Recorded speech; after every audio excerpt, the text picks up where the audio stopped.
السلام علیکم. فټس سینې جټکه کله چې ماشوم ته په کور کې جټکه شروع شوه نو ماشوم د ټولو نه اول په ګس لاس ان لیفت لیټرل پوزیشن باندې سملول پکار وي. په خولې کې ورته اوبو او چینای نه دی ورکول پکار.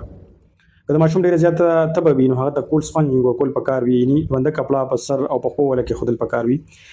او که بیا هم جټکه نه کنټرول کیږي نو چې کوم نږدې هسپتال وي هغه ته بوتله پکار وي چې د جټکې ستن ورته ولګي. د جټکې دوه مین قسمونه دي. یو هغه جټکه چې د تبې د وجې شروع کیږي، د هغې عمر د شپږو میاشتو نه والي د 5 کالو پورې وي، او د هغې تعلق تبې سره دی چې کله تبه سیوا کیږي نو هغه جټکه راځي.